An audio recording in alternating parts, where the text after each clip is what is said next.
Magandang araw po sa inyo, Sir Blair. At ganoon na rin po sa inyong mga giliw na tagapakinig. Napili ko po na ibahagi sa inyo ang aking karanasan dahil isa po ako sa inyong masugid na taga-suporta. Itago niyo na lamang po ako sa pangalang Jerwin. Ang kwento pong aking ibabahagi ay nangyari noong binata pa lamang ako.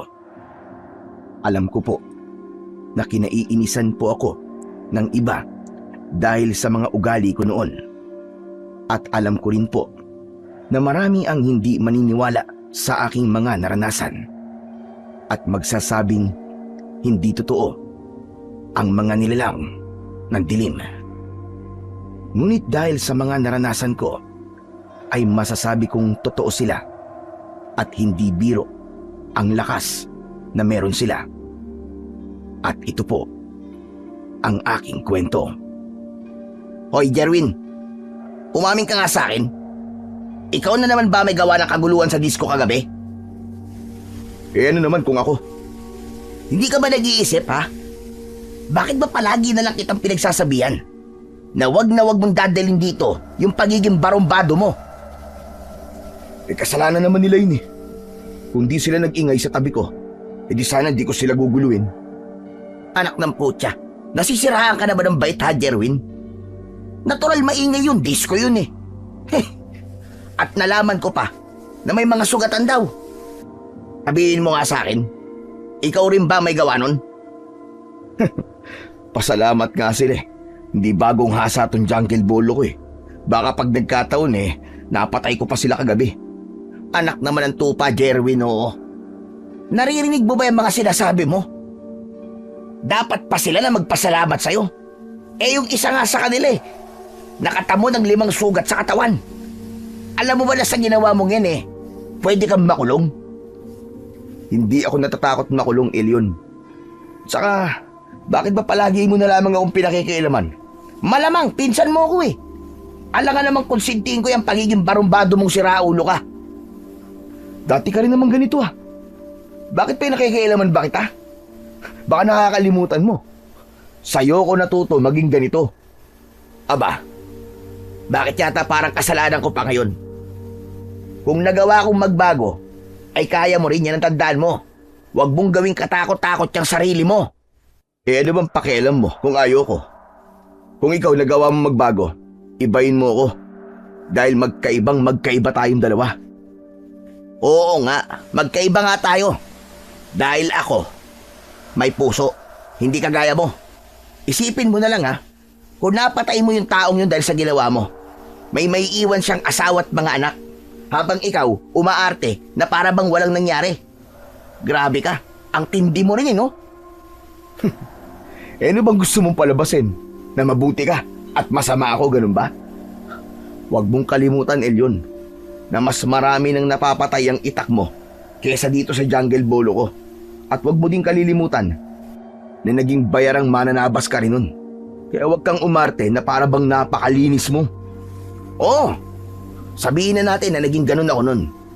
Pero matagal ko nang itinigil ang bagay na yun at nagsisi na ako sa lahat ng mga nagawa ko. At kung tatanungin, wala na sa lugar ang pananakit mong yan. Nagpapatawa ka ba? Alam mo, pakialaman mo na lang yung sarili mo at huwag yung mga gusto kong gawin. Ikaw ba ang makukulong? Hindi naman, di ba? Hindi na nga nakapagtimpi ng mga oras na yon ang pinsan kong si Elyon at tinutukan niya na ako ng itak sa leeg. Hindi rin naman ako nagpatalo at itinaas ko rin ang aking bolo at itinutok ko yun sa kanya ring leeg. Isa kami sa mga laman ng away noon sa dating baryong aming tinitirhan.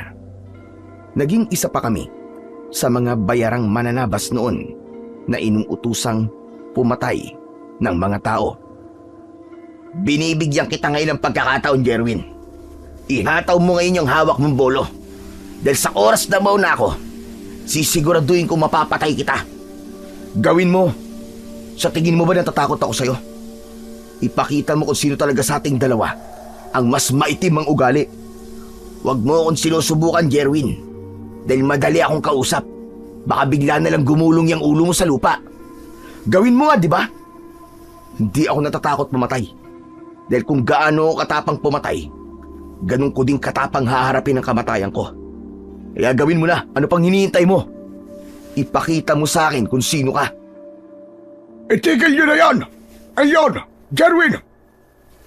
Napatingin kami sa pinagmulan ng boses at doon nakita namin ang matandang nagpalaki sa amin. Yun ay walang iba kundi si Lolo Rogelio. Siya ang taong kinatatakutan naming dalawa dahil kahit na matanda na siya ay hindi nyo pa rin aakalain na mas malakas pa siya kesa sa aming dalawa. Nasisiraan na ba kayo ng ulong magpinsan? Bakit nagtututukan kayo ng patalim? Sige nga, ang tagal-tagal na nating hindi nagkita. Tapos ganito pa ang madadatnan ko. Yan kasi Lo kasalanan po ng paborito niyong apo. Manahimik ka, Jerwin. Sumasagot ka pa. Wala akong paborito sa inyo sapagkat pareho ko kayong mga apo. Ano na ba nangyayari sa inyo, ha? Hindi na ba talaga kayo magbabago? Sa tuwing nag-aaway kayo, palagi na lang kayong ganyan, handang magpatayan. Pagsabihan niyo po yung magaling niyong apo, Lo. Alam niyo, nasisiraan na po lang ulo yan eh. Pumunta po ng disco at ayaw ng maingay. Ayun, ginulo niya ang mga tao, nanakit pa. Tapos Lo, yung isa sa kanila napunta sa ospital. Aba, biruin niyo, 5 tagang natamusugat sa katawan. Totoo ba yun, ha, Jerwin? Bakit ba? Ano bang pakialam niyo? Lalo ka na, Lolo Rogelio. Darating ka lang para pagsabihan ako. Nakakatawa ka naman. Nakatiming pa. Hoy, Jerwin! Wag na wag mo kung pagsasabihan ng ganyan na para bang mas marami kang alam kaysa sa akin. Tandaan mo, lolo mo pa rin akong bastos ka. Bakit ka nga nandito? Nandito ako para kunin ang isa sa inyo. Dahil hindi na kaya ng tiyo nyo ang pag-aalaga sa mga kambing na pinapastol ko. Dahil napakarami na nila. Ayan Lo, si Elyon na lang pong isama nyo. Para naman wala nang pakialamero sa buhay ko dito. Hindi, Jerwin. Dahil sa nakita kong ito, hindi si Elyon ang dapat kong isama. Kailangan mong maturuan ng leksyon. Kailangan magkaroon ka ng disiplina. Hindi pwedeng habang buhay kang ganyan. Kailangan mong matuto. Tama yan, Lo. Para maiwasan na din yung mga pagrereklamo ng mga tao dito sa kanya. Palagi na lang kami nagiging laman ng usap-usapan dito eh. Dahil sa katarantaduang ginagawa niyang apo niyo na yan. Hoy, manahimik ka, Elyon, ha? Nasa akin pa rin ang desisyon dito. At ayokong sumama. Si Elyon na lang pong isama niyo, Lo. Sigurado ako kung bakit tayo mo sumama. Dahil natatakot kang makasama uli si Chorudi. Sino nagsabi sa'yo natatakot ako? Gawa-gawa ka na naman ng kwento. Itong tatandaan mo, Elyon. Wala akong kinatatakutan kahit sino. Dahil sa mga sinabi kong yon, ipinalo ni Lolo sa ulo ko ang baston na kanyang hawak. Kung hindi ka natatakot, Jerwin, patunayan mo at sumama ka. Ayoko nga, Lu eh. Naku, bahala nga kayo dyan. Sumama ka na, Jerwin. Baka yan na yung magiging daan para makapagbagong buhay ka na. Bakit ba ang kukulit nyo? Sige na nga, Lo. Malis na ho kayo. Wala po akong balak na sumama sa inyo. Kung hindi ka sasama, ay hindi ako aalis hanggat hindi ka pumapayag na sumama sa akin. Bahala ka, Lo. Kung anong gusto mo yun ang gawin mo. Basta ako, pareho lang ang magiging desisyon ko. Hindi ako sasama sa'yo. Tapos. O siya, sige. Makikita natin. Umiling ako sa mga huling sinabi ni Lolo. At nang mga oras din na yon, kinuha ko ang aking bolo at lumabas ng bahay at pabagsak na isinara ang pintuan. Habang tahimik akong naglalakad, may mga grupong humarang sa akin. Hindi ko sila kilala, ngunit halata sa mga mukha nila ang galit.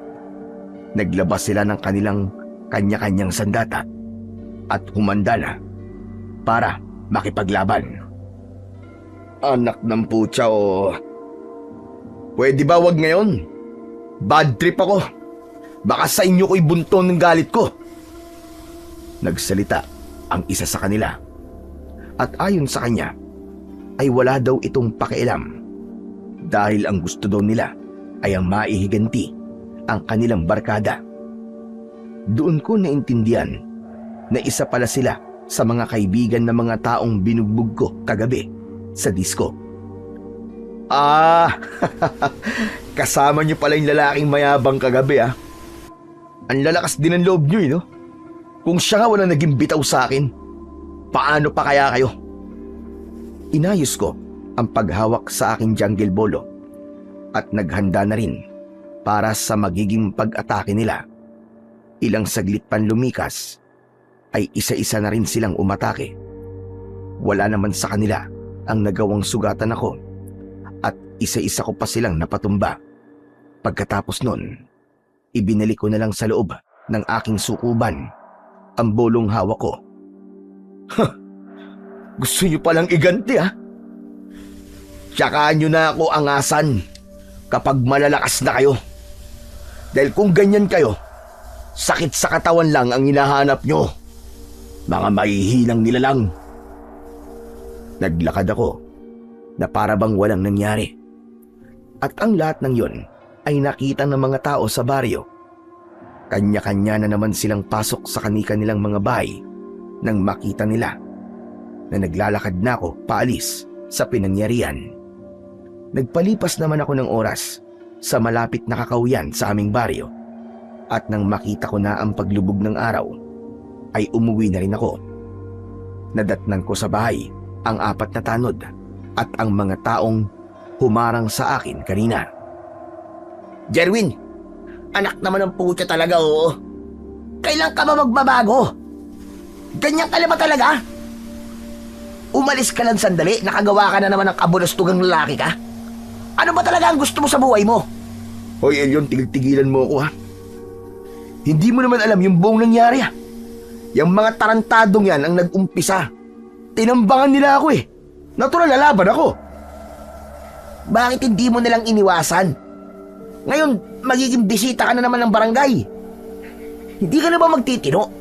Sa isang buwan halos ikaw lagi ang reklamo dun Baka mapuno na nga logbook nila dahil sa'yo di kung ganun, sumama ka. Para hindi lang ako yung bisita, para tayong dalawa na.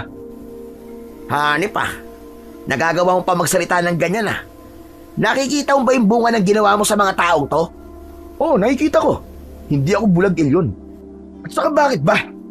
Kasalanan naman nila kaya sila nagkaganyan Sa harap mismo noon ng tanod ay binatukan ko ang isa sa mga grupong nabugbog ko. Dahil doon ay kinuwelyuhan ako ng pinsan kong si Elyon at itinulak sa aming kawayang dingding. Alisin mo ang kamay mo sa damit ko, Elyon. Dahil ako punong-puno na ako sa'yo. Lalo na sa pakikialam mo sa akin. Ikaw pa ngayon na may ganang magsalita ng ganyan ikaw na nga itong nakagawa ng kasalanan. Sila nga ang nauna Ang kulit mo naman Alam nga naman tatayo lang ako doon at walang gagawin. Mapapabugbog ako sa kanila? Tapos pagsasasaksakin nila ako doon sa daan? Magpasalamat pa nga mga asungot na yan Dahil nung mga oras na yon, mainit na mainit ang ulo ko. At hindi ko sila tinuluyan. Alam mo ikaw, wala ka nang pinagkaiba sa demonyo, Jerwin Alam mo ba yon? Napaka-demonyo mong hayop ka. Sira ulo ka. Bitiwan mo nga ako. Hoy Elyon, hindi ka anghel para sabihan akong demonyo. At huwag kang umarte na para bang kailangan kong makinig sa'yo. Hindi kita tatay. Oo, hindi mo nga ako tatay. Pero kailangan mo nang makinig, Jerwin. Kailangan mo mapagsabihan. Madami ka lang nasasaktan tao Hindi mo ba naiisip na baka pagdating ng araw, parusahan ka ng Panginoong Diyos dahil sa ginagawa mong yan? Ikaw din. Malupit bumalik ang karma. Hanep, may pa-Diyos-Diyos pa. Kailan ka ba naging maka-Diyos? Hoy, hindi bagay sa'yo. Nagmumukha kang tanga. Hindi na nga nakapagpigil pa ang pinsan ko. At malakas niya akong sinapak sa muka. At hindi naman ako mahilig tumanggap ng pagkatalo Kaya naman, nagsuntukan kaming dalawa. Ano na, Elyon, Jerwin? Pareho na lang kayo, mga walang galang, mga walang hiya. Naturingan kayo magpinsan, pero kayo mismo nagbubugbugan, nagpapatayan, at sa harap ko pa. Kaya Luy, pagsabihan nyo kasi yung magaling yung apo na yan. Masyado nagmamagaling, akala mo naman kung sino. Hindi nga ako magaling, Jerwin. Pero mas matanda ako sa'yo. Dapat lang pakinggan mo ko. Dahil para sa'yo din ang lahat ng mga sinasabi ko sa'yo. Paano? Kung magkaroon ka ng pamilya, sige nga. Hindi mo ba naiisip na baka pagdating ng araw ay ikahiya ka nila? Dahil malalaman nila kung gaano ka katarantado? Eh ano naman ngayon, pakailan mo. Ibuhay na may buhay, pinakikailaman mo. Baka kulang pa yata yung sapak na natanggap mo eh. Di ba sabi ko'y tumigil na kayo? Sige na. Kunin niyo na si Jerwin, mga tanod. At kung ano man ang maging reklamo ng mga yan, ay hahayaan ko. Baka sakaling pagka nakakulong na yan magtanda na ang batang yan. Mabilis na inablot ng pinsan ko ang bolo na nasa aking sakuban. At kasabay nun, ng paghawak ng mga tanod sa akin. Hoy! Ibalik mo sa akin yan, Elyon! Alam mong ayaw na ayaw ko sa lahat. Ayaw may ibang taong humahawak ng jungle bolo ko. Makukulong ka na rin naman eh. Hindi mo na to magagamit. Dahil hindi pwede to doon. Hindi pwede magdala ka ng ganitong sandata doon. Huwag kang mag-alala, Jerwin. Bukas na bukas din ay uuwi ako. At sa pagdalaw namin sa'yo, isasama ko ang tsurudi mo. Sigurado ako sa pagkakataong yon, hindi mo na magagawang tumanggi sa pagsama sa amin. Anak ng putsaw, ano ba lo? Ayoko nga po sumami. Bakit ba ang kukulit nyo? Wala ka nang magagawa ngayon, Apo. Kapag sinabi ko, ay sinabi ko. Matapos sabihin yun ni Lolo, dinala na ako ng mga tanod. Pagdating sa barangay, kinausap lamang ako ng kapitan. Pero dahil sa katigasan ng ulo ko, ay hindi ako nagsalita. Kaya naman, ipinasok nila ako sa kwartong bakal ang bintana para masigurado na hindi ako makakatakas. Nang sumapit ang kinabukasan, tinutuo nga ni Lolo ang sinabi niyang isasama niya si Tsurudi. Magpasalamat ka at nanaig pa rin ang awa ng mga taong binugbog mo. Dahil kung hindi, siguradong mabubulok ka na sa kulungan. At sabihin niyo natakot lang sila sa akin. Dahil sisiguraduhin kong babalikan ko sila kung nagkataon na makakatakas ako. At isusunod ko sila sa mga dugong kumapit na nasa bolo ko. Hanggang ngayon ba, ang pagiging barumbado mo pa rin ang paiiralin mo? Tsurudi? Oh, ano yun? Nagulat ka yata. Ang pagkakaalam ko, sinabi mo kay Tatay Rogelio at sa pinsan mo na wala kang kinatatakutan.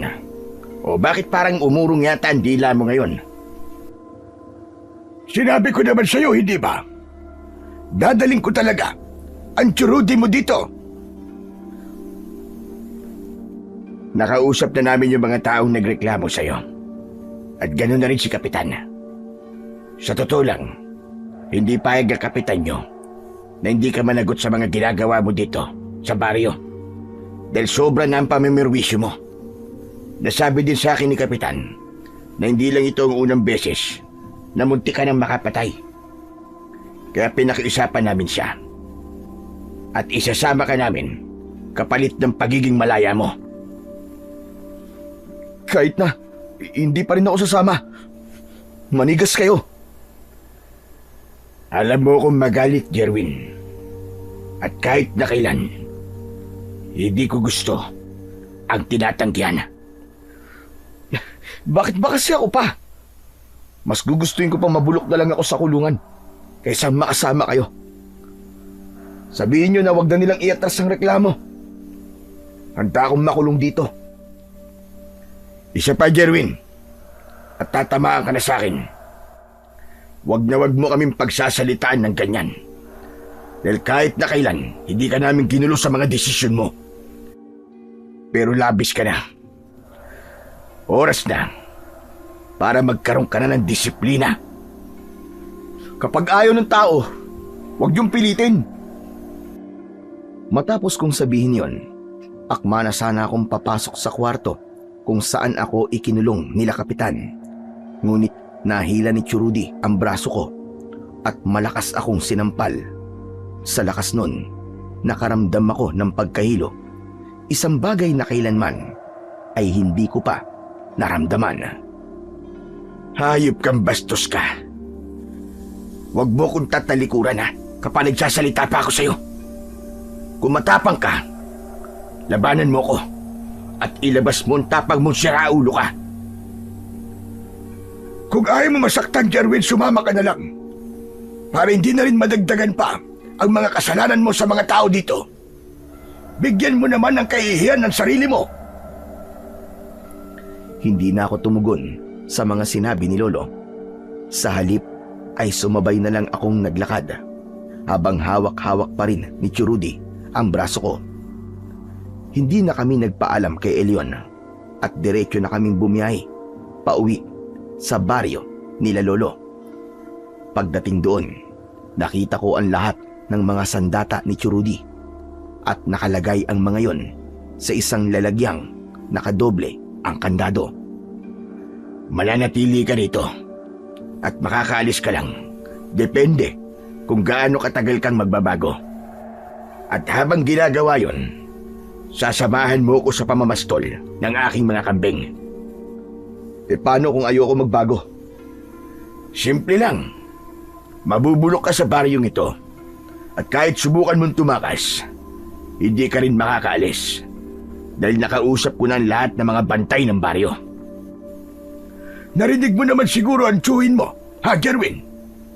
O siya, mag-asikaso ka na muna maglinis ng katawan at para makakain na rin tayo.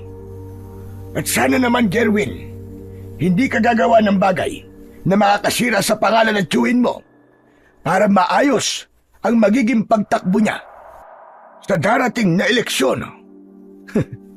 Ayos din.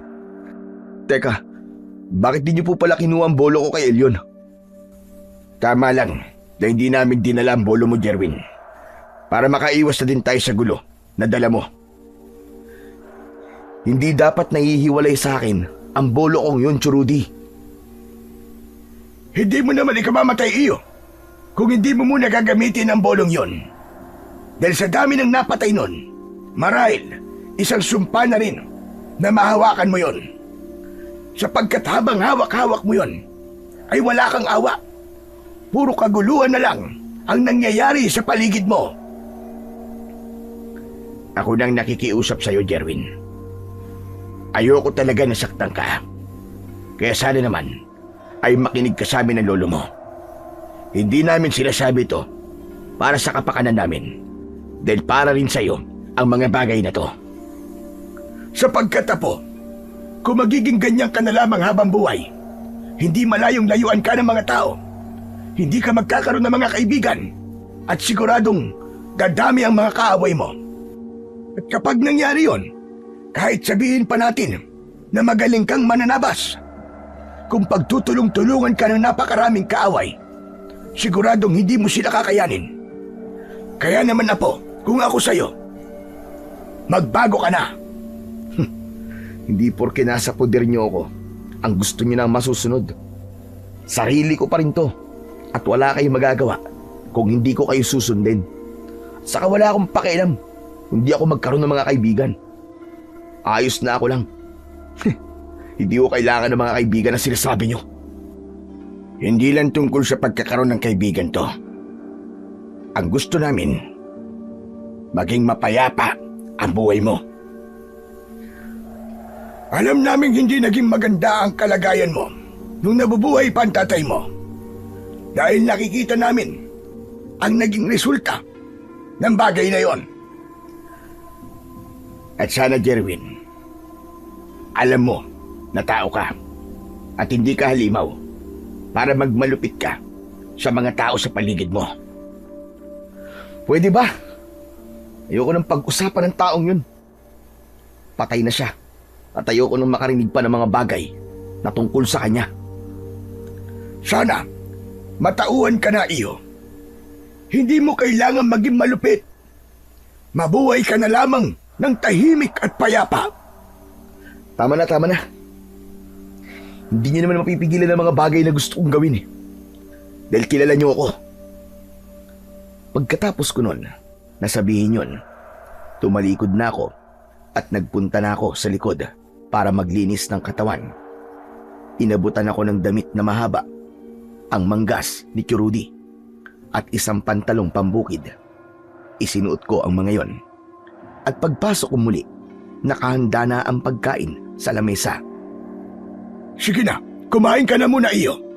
At mamaya magbabaon na lang kayo ng kanin kung sakaling magutom kayo habang nagpapastol ng mga kambing. Sige na, umupo ka na dyan, Jerwin. At magiging mahabang araw to para sa atin. Salamat. Pero busog pa ako. Sigurado ka ba? Oo, sigurado ako. O siya kung ganun, dadagdagan ko na lamang ang ipababaon ko sa inyo ng tiyo mo. Pinanood ko lamang silang kumain ng mga oras na yon. At nang matapos sila, hindi na nagpahinga ang aking chewin. Pinabitbit niya kagad sa akin ang supot na may lamang baunan at pinalabas na sa koral ang napakaraming kambing. Tahimik ko lamang na pinagmamasdan ang lahat ng mga ginagawa ni Rudy hanggang sa umabot na kami sa isang napakalawak na bukid na walang ibang tanim kundi mga damo. Napakatahimik mo yata ngayon, Jerwin. Nagtatampo ka ba dahil sa ginawa kong pananampal sa'yo kanina? Hindi. Gusto ko lang manahimik. May problema ba doon? Pwede bang ayusin mo ang pananalita mo, Jerwin? Dahil hindi ko nagugustuhan. Sumasakit ang tenga ko. Lagyan mo naman ng konting paggalang. Kahit konti lang. Ganito talaga ako magsalita no magagawa nyo. Kung gusto mo may paggalang, di ko mausap ka ng bata. Jerwin, huwag kang parang sira kung magsalita. Baka gusto mong pakainin kita ng hilaw na upo para matuto kang magpo at opo. Sa edad mong yan, tinaig ka pa ng bata. Bakit ba lahat na lang pinakikialaman nyo? May sarili kayong buhay. Yun ang pakialaman nyo. Kung gusto mong hindi ka papansinin sa mga bawat galaw at sasabihin mo, umpisahan mo nang baguhin ang sarili mo. Simula ngayon, kapag hindi ko narinig ang salitang po at opo sa pakikipag-usap mo sa mga nakatatanda, sinasabi ko talaga sa iyo, Jerwin, paduduguin ko talaga ang bunganga mo. Tumahimik na lang ako at hinayaan lang namin ang mga kambing na kumain ng mga damo. Ilang oras pa ang lumipas, kumain na rin ako. O ano, nakapagpahinga ka na ba? Oho. Lumapit ka nga rito. Nakikita mo ba yung kulay asul na pintirang bahay na yon? Pumunta ka dun. May malapit na tindahan ng tabako dun. Ibili mo ako ng 3. Ngayon ko lang napansin na ubos na pala yung binili ko nung nakaraan. Anak ng putya, bakit ako pa? Ikaw ang may alam nun eh. Yung pananalita mo, Jerwin. Huling paalala ko na to.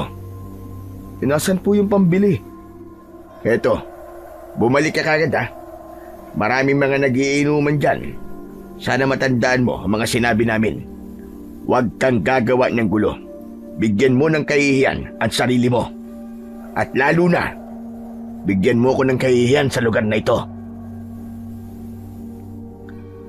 Hindi ko tinugunan ang sinabi niyang yon.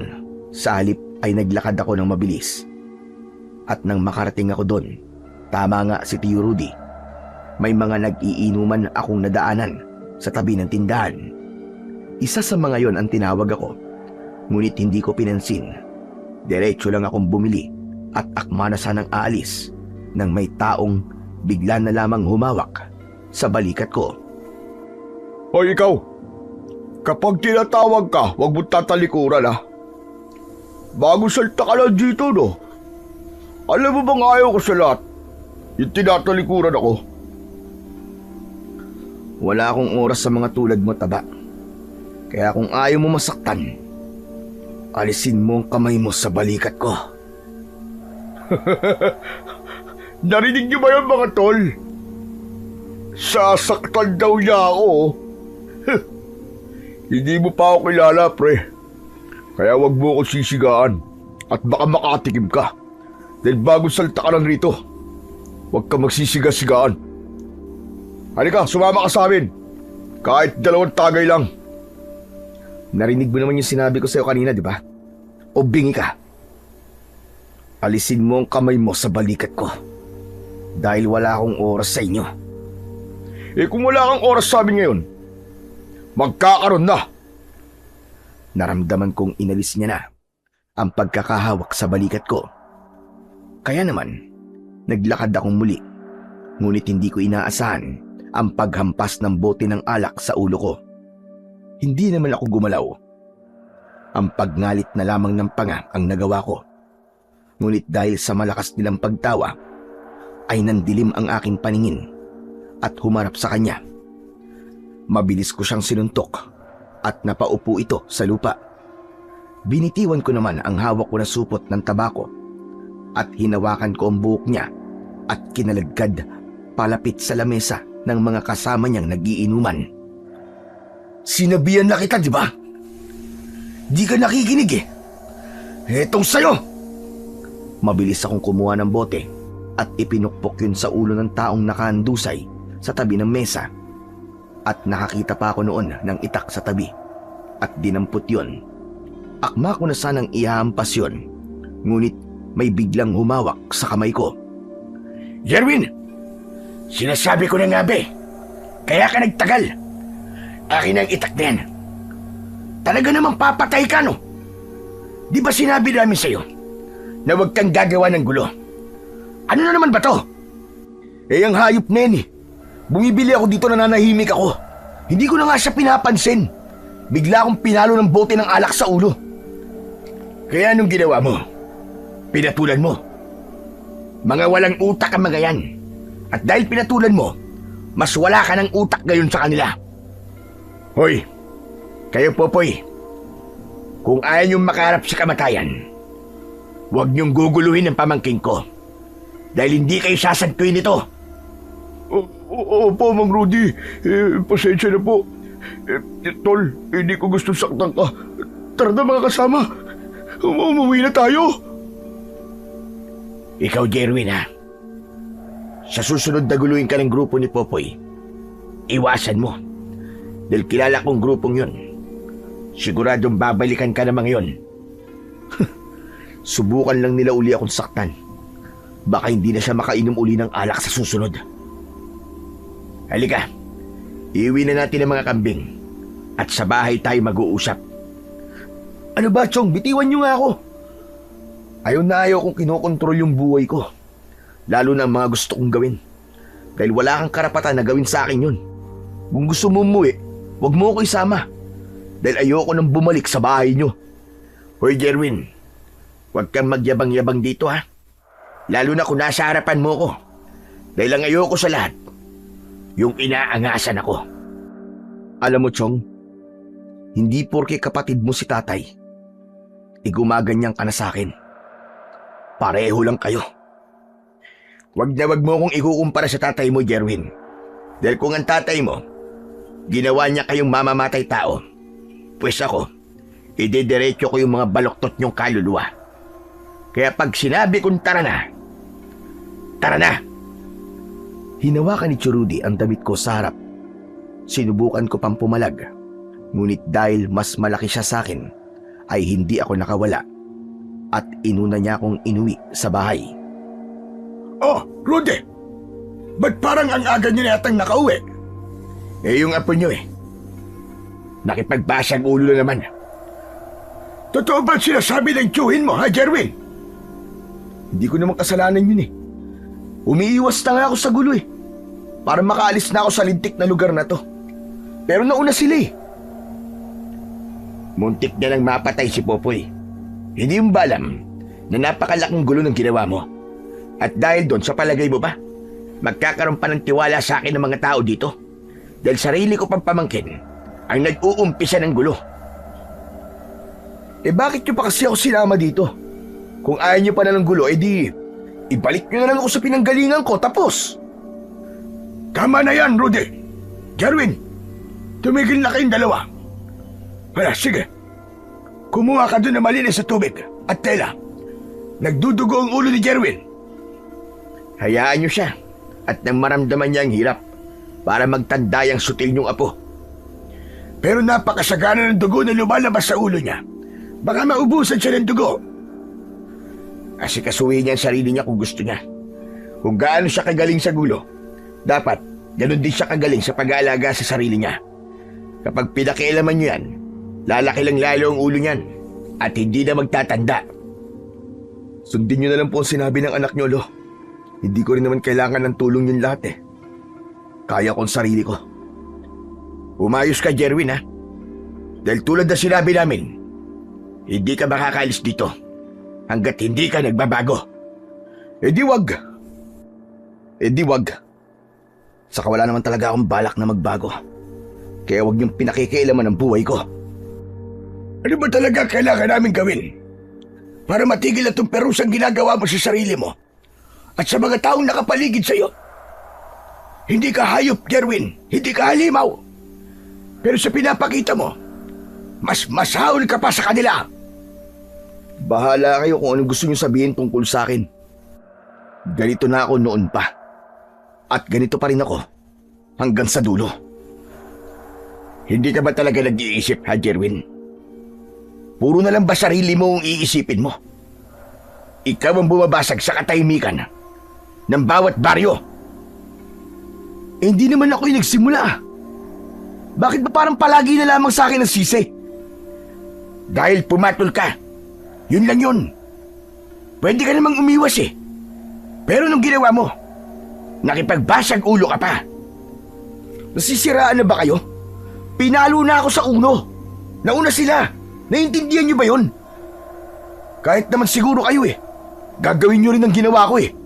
Ang tawag doon self-defense. Kahit na, nagpasensya ka na lang sana. Hinabaan mo pa sana ang PC mo. Tsaka alam mo naman kung anong kaya mong gawin sa kanila, di ba? Jerwin, hindi ka na bata. Alam mo na dapat kung ano ang tama't mali. Tama't mali. Sige nga, Chong. Kapag ba pinalo kayo ng bote sa ulo, aalis ka ba nang hindi man lang gumagante? Sige nga. Ba't sira ulo ka talaga, no? Tama na yan. Tama na. Hanggang dito ba naman? Ikaw, Rudy, tumahimik ka na. At ikaw naman, Jerwin, pumasok ka na sa kwarto. At baka saan pa mapunta ang usapan nyo. Pumasok na ako sa loob ng kwarto na namumuo ang mga luha.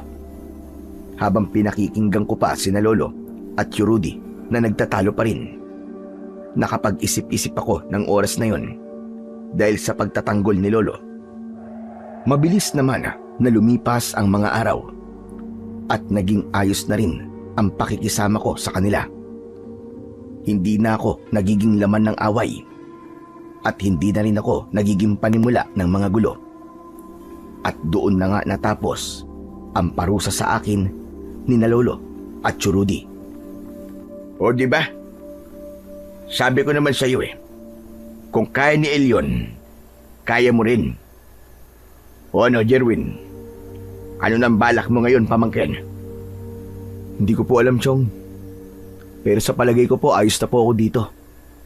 Baka kasi kapag bumalik pa ako sa baryo namin ni Elyon, hindi ako tanggapin ng mga tao eh. Lalo na, ang laki ng gulong iniwan ko doon. Pero pwede mo naman bisitahin ang pinsan mo doon. Kumustahin mo? Nakakaawa naman at mag-isa lang siya doon. Nasa plano ko naman po yan, Lo, pero sa ngayon, parang wag na po muna. Hindi ko po kasi alam kung paano ako haharap sa mga tao doon eh. Makikita naman nila na nagbago ka na, Jerwin. At sigurado naman kami na tatanggapin ka nila doon. Matagal na rin kasi ang huling pag-alis mo doon. Tama ang chewin mo. Malay mo, namimiss ka na rin ang pinsan mo, di ba? Sige po, Lo, bukas po. Dadalawin ko po si Elyon. Namimiss ko na rin po ang mookong na yun eh. Pero apo, ang payo ko lang sa'yo, sana, totoo na yung pagbabago mo at huwag ka na ulit babalik sa pagiging barumbado mo. Iwasan mo na rin ang pakikipagtalo kay Elyon. Wala kang kapatid. Maliban sa amin ang tiyuhin mo, siya na lang ang malapit mong kamag-anak. O Polo, akala ko nga po nun, hanggang doon na lang ako. Nagkamali pala ako. Mas masaya po pala yung tahimik, yung malayo sa gulo, at yung nakikipag-usap ka sa mga tao nang hindi nakikipag-away. Totoo yan, iyo. Huwag ka mag-alala. Nakapagplano na rin kami ni tatay. Ibibenta namin lahat ng kambing at sasama na kami na maniniraan sa baryong yon. Kung ganun po susunod na lang po kayo doon? Oo, apo, ganun na nga. Hintayin nyo na lamang kami doon. Aba, kung ganun ho, mag-aasikaso na po ako agad-agad para bukas maaga po akong makaalis. O siya, sige. Malapit na rin matapos yung niluluto ko para sa hapunan. Tumayo ako at nagligpit na ng gamit. Habang abala ako, ay pumasok doon si Churudi. Bitbit niya ang isang mahabang bolo na nakapaloob sa kaluban. Churudi, para saan po ang bolong ito? Alam ko, yung mga nagdaang araw, palagi mong pinagmamasdan ng mga itak at bolo ko. Kaya naman napag-isip-isip ko na ibigay ito sa'yo. Yan ang pinaka-espesyal sa lahat. Dahil may orasyon yan ng isang albularyong mananabas. Talaga, Chong? Ibibigay niyo po ito sa akin? Oo. Basta ipangako mo na hindi mo niyang gagamitin sa pananakit ng kapwa mo. At huwag mong gawin dahilan yan para gamitin uli sa pagmamayabang. Pangako po, Chong. Hindi ko po kayo bibiguin. Totoo na po na nagbago ako. Aalagaan ko rin po ang bolong ito. Chong, maraming salamat po sa lahat. O sige na. Itago mo na yan. Basta huwag mong ipapaalam kay tatay na binigay ko yan sa'yo, ha? Ayaw niya kasi na humawa ka pa ng kahit na anong gamit panabas. Sige ho, makakaasa po kayo, Chong. At pangako po, iingatan ko po itong mabuti. O sige, mag-iingat ka sa biyahe mo bukas. Niyakap ko ang aking Churudi at tinapik-tapik pa ang likuran ko. Napakasaya ko naman ng mga oras na yon dahil tulad nga ng sinabi niya ay gustong-gusto ko talaga ang bolo na yon. O kayong dalawa dyan, lumabas na kayo at kakain na tayo. Pasunod na po ako, tay. Jerwin, pagkatapos mo mag-impake, bumaba ka na rin, ha, at sabay-sabay na tayong kakain. Sige po, Chong, susunod po ako. Mabilis lang po to, di po ako magtatagal. O siya, sige. Pag-alis ni Churudi, mabilis kong itinago ang bolo.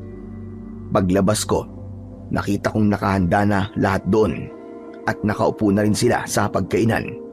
Ako na lang ang inaantay. Wow! Ayos ah!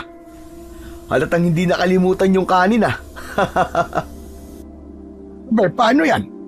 Nagsasaing. Sumunod sa kwarto mo, kaya yan.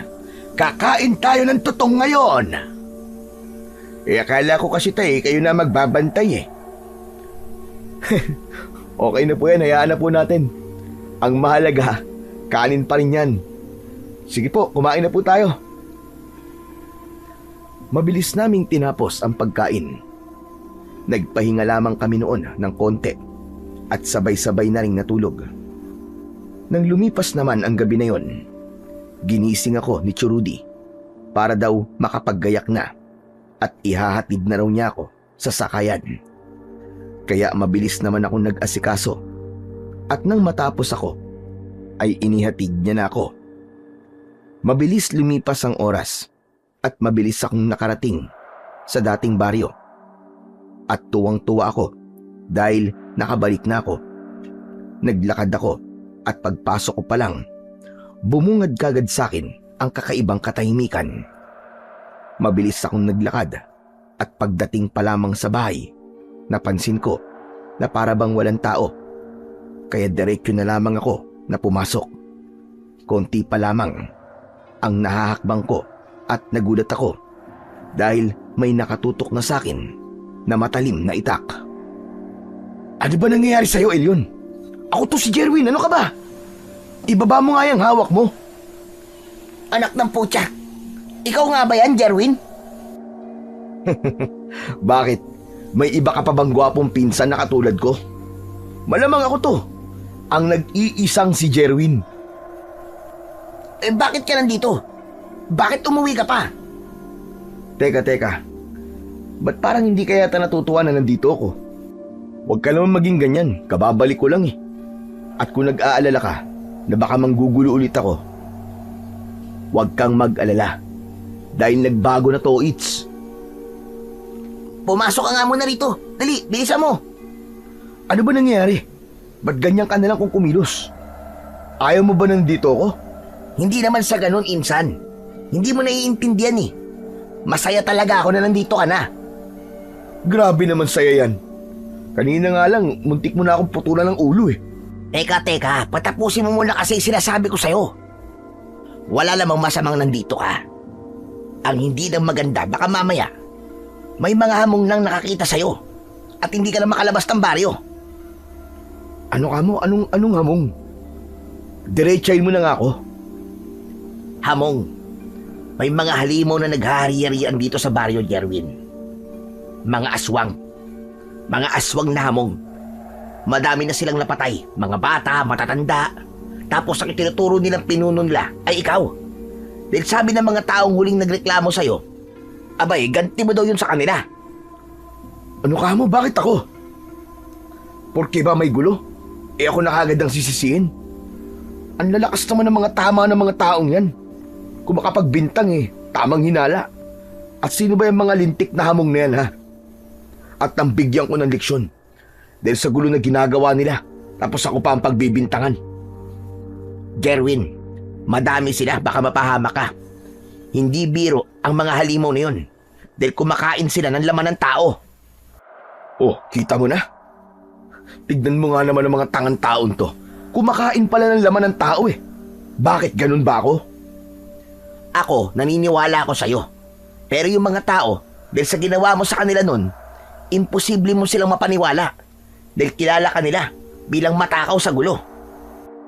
Kaya nga ako bumalik dito para maipakita ko sa kanila na nagbago na ako. At hindi na ako yung dating Jerwin na nakilala nila. Dahil nagbago na nga ako. Ganito ang mabuti pa. Habang wala pang nakakakita sa'yo, bumalik ka na lang doon kina Lolo. Dahil sigurado ako, maraming hindi matutuwa sa pagbabalik mo dito, insan. Hindi, Elyon. Hindi ako aalis dito. Lilinisin ko ang pangalan ko. Kahit ganun ang iniisip nila sa akin at kilala nila ako bilang barumbadong tao, hindi ko kayang mag-utos ng mga halimaw para pumatay at manakit ng mga tao. Matagal ka na nilang hinihintay, Jerwin. Dahil talagang galit na galit sila sa'yo. At sinabi nila na kapag umuwi ka dito, papatayin ka nila. Nawala lang sa akin ang pagiging barumbado ko, Elyon. Pero hanggang ngayon, hindi pa rin ako natatakot na mamatay. Teka lang, Jerwin. Okay, sige, ganito na lang. Huwag ka na munang lumabas. Ayoko na madagdagan pa ang gulo sa baryo. Ano ba, Elyon? Makikipag-usap lang ako sa kanila. Aayusin ko lang yung mga haka-hakang nagkalat dito. Dahil wala akong kinalaman sa pagkalat ng mga halimaw na sinasabi mo. Teka nga, kailan ba nag-umpisa mga to? Wala nang umalis ka rito. Kaya talagang iniisip nila na ikaw ang may pakana ng lahat. Hindi mo man lang ba sinubukang ipagtanggol ako? Alam mo naman na hindi ko kayang gawin yung ibinibintang nila sa akin, di ba? Sinubukan ko, insan. Pero ayaw nilang maniwala Kasi sabi nila, pinagtatakpan lang daw kita. Hindi ko na pinagpilitan. Anak ng putya, hindi maganda to. Akala ko pa naman pagbalik ko dito makakapagsimula na ulit ako. Mali pala ako. Gulo pa palang daratnan ko rito. Kaya nga ganun na lang muna ang gawin natin. Umuwi ka na lamang kina Lolo. Kasi kung lalantad ka, siguradong hindi lang mga aswang na hamong ang magiging problema natin. Dahil paniguradong tutugisin ka ng mga tao. Kailangan malaman kagad nila Lolo at si Rudy ang nangyayaring to. Para hindi na sila tumuloy sa pagsunod sa akin. Ano? Anong ibig mo sabihin? Balak nila kasi na sumunod dito pagkatapos maibenta lahat ng mga kambing. Naku po, malaking problema to pag nagkataon. Baka mapahamak pa sila si Rudy at si Lolo. Kung sulatan mo na lang sila at ipadala doon. Sige. Sakto. At papunta na rin ako ng bayan. Ginawa nga ni Elyon ang mga sinabi ko, habang ako naman ay naiwan sa bahay na nag-iisip. Ilang oras lang ang lumipas at bumalik kagad siya.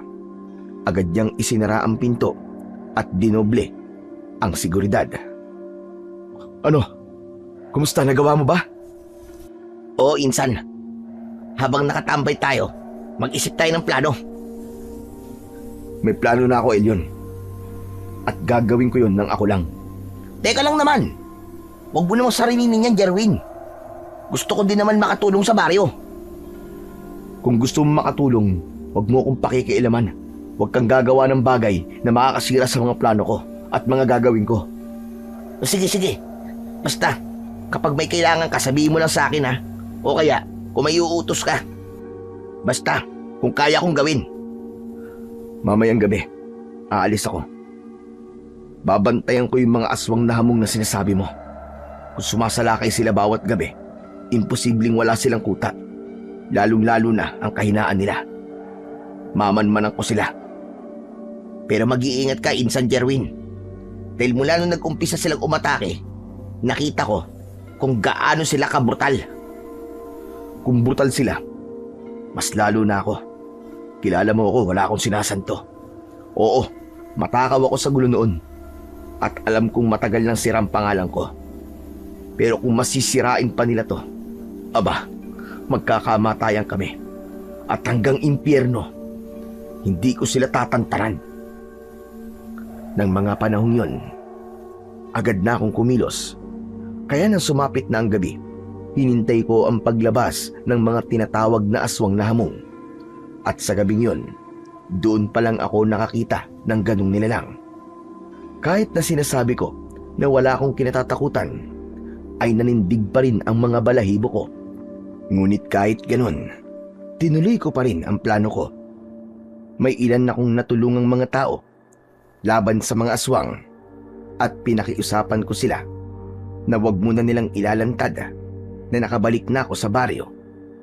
Pumayag naman sila, kaya nang makita ko na paalis na ang mga nilalang, dala ang bolong binigay sa akin ng tiyuhin ko, ay tahimik ko silang sinundan at nakita ko silang nakaluhod at nakapalibot sa isang malaking puno na hindi ko naman alam kung ano ang tawag.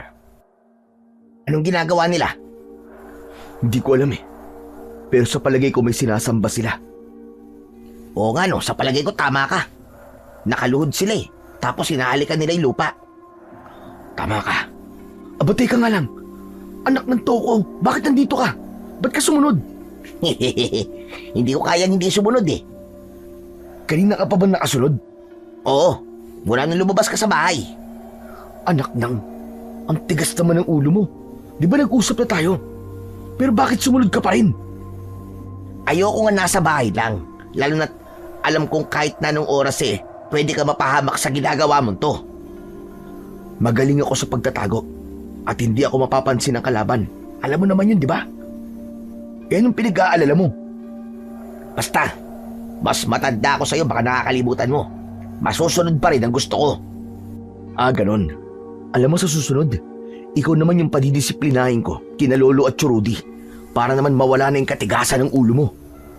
Mamaya na lang tayo mag-usap. Tignan mo, may ginagawa sila.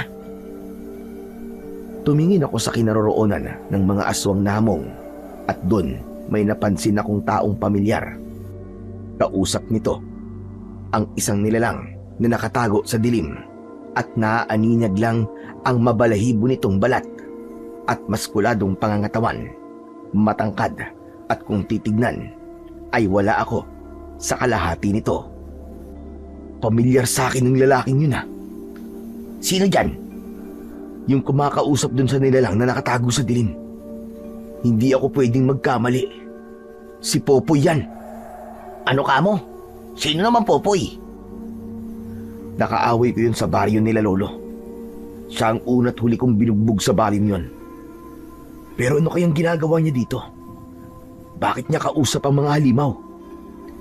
Hindi kaya kasabwat siya? Malamang, nakikita mo naman di ba? Kausap niya eh. Kung ganon, aswang din ang hayop na Popoy na yan. Tama ka, Elyon. Ngayon medyo lumilinaw na yung mga bagay-bagay sa isip ko. Malamang sa malamang, yung Popoy na yan, lookout ng mga aswang na yan. Maaaring nanirahan siya dito sa baryo nun. Pero hindi lang natin masyado nakakasalamuha. Ngayong nakita nila na walang pumuprotekta sa baryo, ay inuna nila to. At kapag tapos na sila rito, sigurado ako kung nasan sila lolo, yun ang susunod nilang pupuntiryahin. Wow! Grabe ah! 1 taong ka lang nawala, tumalino ka na bigla. Manahimik ka na nga. Ang ingay mo. Baka mamaya marinig pa tayo dito eh. Ay sorry, pasensya na. Teka. Paalis na sila, tignan mo. Hindi na namin nagawang sundan ang mga aswang. Minabuti na lang naming ipagpabukas ang lahat. Ngunit nag-aalala ko na baka hindi tumupad sa usapan ang mga taong iniligtas ko kagabi. Insan, ayos ka lang ba? Ayos lang, insan. Pero kasi kagabi, hindi ko napigilan ang sarili ko. Kaya tinulungan ko yung mga taong inaatake ng mga aswang. Ano? Patay! Yari para tayo kung ganun. Diba sinabi ko naman sa'yo na huwag ka magpapakita sa mga tao? Ba't ginawa mo pa rin? Ang tigas talaga ng ulo mo. Nagsabi naman ako eh. Sabi ko, wag muna nilang sabihin na nandito na ako, na nakabalik na ako. Pumayag naman. Teka nga, ba't ba ako ang pinapagalitan mo ngayon? Ikaw nga itong may atraso sa akin ah. Sinabihan na kita na wag kang susunod, pero sumunod ka pa rin sa akin. Okay na yun. Huwag na tayo mag-away. May mali ka, may mali ako, edi quits. Magtulungan na lang tayo. Iyan ang plano mo? Ang plano, matutulog ka mamayang gabi at hindi ka sasama sa akin, tapos. Ang OA naman ito. Hayaan mo na akong tumulong sa'yo. Ngayon lang naman ako makakabawi oh. Pagbigyan mo na ako. Kahit kailan talaga napakatigas ng ulo mo. Bala ka nga. Basta ako sinabihan na kita ha. Kapag napahamak ka, kakaltukan pa kita. Ang bait mo naman sa akin. Masyado ka namang nakaka-touch. Basta Elyon, ayoko nang uulitin mong ginawa mo ha. Nako, makakaltukan ka na talaga sa akin pag nagkataon. Makakaltukan? Baka ikaw ang kaltukan ko. Eh paano kung mahuli ka nila? Eh di walang sasagip sa'yo. Mas ayos nga kung may kasama ka eh. Eh paano naman kung pareho tayong mahuli? Sige nga. Eh di pareho tayong tigok kapag nagkataon. Hindi ko iniisip na magkakaganon tayo. Kasi alam ko naman kahit wala na yung dating ikaw, eh hindi pa rin nawawala yung pagiging malakas mo. Hindi natin alam yung mangyayari sa inaharap. At ayoko naman na may madamay pa. Gusto ko, ako ang tatapos ito. O siya, sige na. Hindi naman kita matatalo pagdating sa sagutan eh. Pero maiba nga tayo. Sino yung Popoy na nabanggit mo? Yung nakita nating may kausap dun sa dilim. Yun yung pinagtripan ako sa baryo nila Churudi. Hindi ko alam, pero malakas yung pakiramdam ko na isa siya sa mga makakalaban ko. Sa bagay, sino bang matinong tao ang kakausap sa mga aswang, di ba? Hindi pa man kami tapos noon mag-usap. Nagsisigawan na ang mga tao sa labas ng bahay namin. Nagulat ako at kinabahan hanggang sa narinig namin ang malalakas na pagbato sa aming bubungan. Teka lang! Kung ano ba nang gagawin mo, Jerwin, huwag mo nang ituloy. Nasabi ko na sa'yo, galit ang mga tao sa'yo. Wala na akong pakialam doon. Susunggaban ko ng pagkakataon na to para mapatunayan na malinis ang konsensya ko at wala akong pinag-uutusang nilalang para atakihin sila at saktan. Pero Jerwin, huy, ano ba, teka lang? Hindi na ako nagsayang ng pagkakataon at lumabas na ako. Nang makita ko ng mga tao ay wala silang tigil sa pagbabato hanggang sa tamaan ako sa noo at nagdugo ito. Sige! Saktan nyo lang ako hanggang gusto nyo. Wala akong pakialam. Sige, tuloy nyo lang! Ba't kayo tumigil? Ang sabi ko, ituloy nyo! Kung nagagalit kayo dahil sa kumakalat na balita, edi magalit kayo. Pero isa lang ang sasabihin ko sa inyong lahat. Inaamin ko, masama man ang ugali ko nun. Marami man ako nasaktang tao nun. Hindi ko magagawa mga ibinibintang nyo sa akin. Kahit kailan, hindi ko naisip gawin ang mga bagay na pinaniniwalaan nyo. Sabihin na natin nakapatay na ako ng tao nun. Pero hindi ko magagawa yun ngayon. Alam nyo ang hirap sa inyo. Doon lang kayo tumitingin sa masasamang nagawa ko eh. Pero yung mga tamang nagawa ko, hindi nyo nakikita. Ikaw Manang, kagabi inatake ka ng mga aswang. Kung gusto ko mamatay ka, hindi na sana kita pinagtanggol.